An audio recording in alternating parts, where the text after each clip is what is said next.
Hello everyone, today we're going to be looking at the PlayStation 5. I've had this for quite a long time and I wanted to do an honest review about it. I also do have the Xbox Series X, which is right next to it, so I wanted to share my experience with the PlayStation 5. Alright, so here is the main menu. This will be what shows up once your PlayStation is on. Here on this side you have friends, you can see who's online. You also have your trophies and discovery of the new games. Here is a trailer of the new game that's coming out or some of the newer games.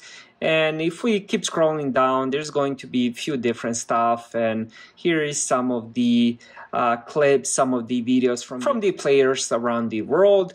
Now, if we scroll back to the right side, you will see all the games that you ended up playing recently. So you can just click on it and play it. For me, most of these games are disc-based, so I would have to insert the disc to play it. This is the disc version of the PlayStation 5. I forgot to mention that in the beginning. And then if we scroll to the left side, there's going to be a PlayStation Store and then also PlayStation Plus, which I'm not subscribed to. I do have the Xbox, as I mentioned, so I'm subscribed to the Xbox Ultimate.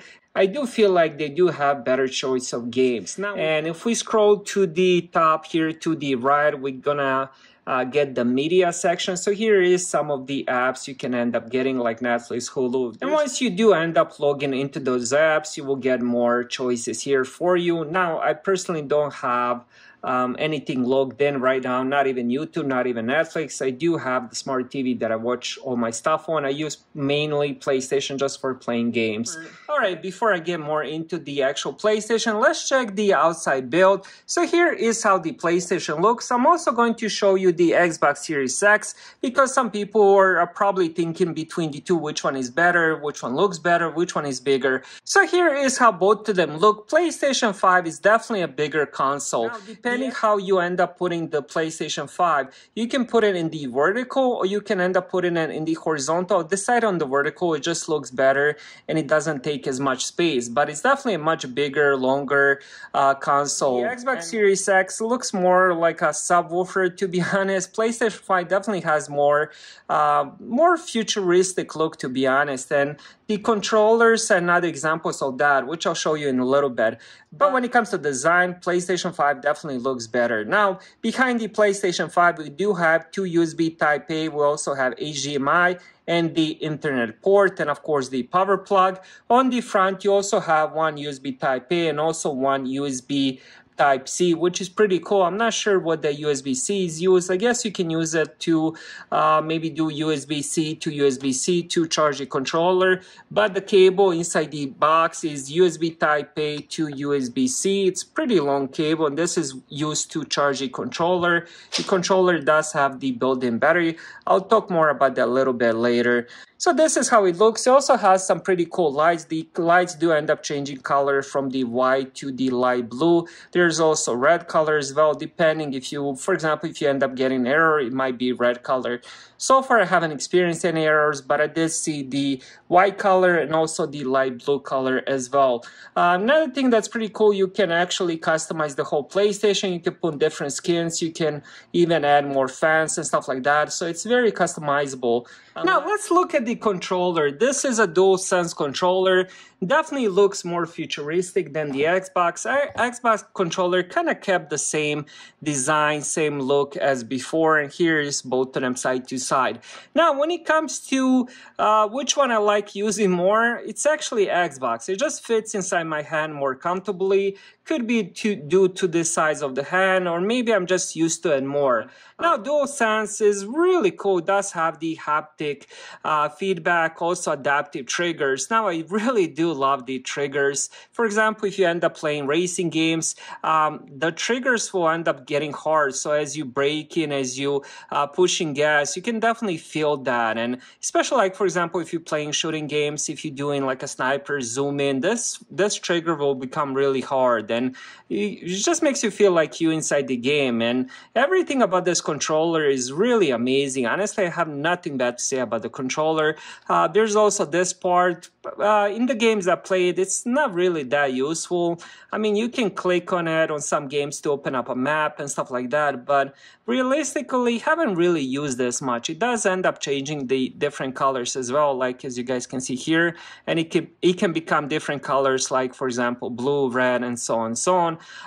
But the overall section is, for me at least, is not that useful. Now, another cool thing about this controller, it does have a built-in microphone. So if you don't have a headset and if you do want to end up talking to your friends in a chat, like the regular chat or even in-game chat, you can do that. Also, you can end up muting it.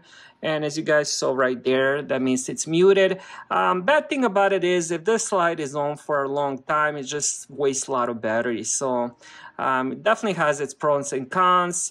I personally do have a headset, so I don't need the built-in microphone, but I guess it can come in handy. Now, another thing I love about this controller, it does have a built-in battery. You have no idea how annoying it is to replace the batteries. Now, on this one, I just ended up getting the Xbox Series X, maybe it was like 2 weeks ago or something like that, and I already went through 2 sets of batteries, and recently I ended up getting the battery pack. I mean, I'm just tired of just putting in batteries every week. It's ridiculous. So when it comes to the controller, definitely much better controller.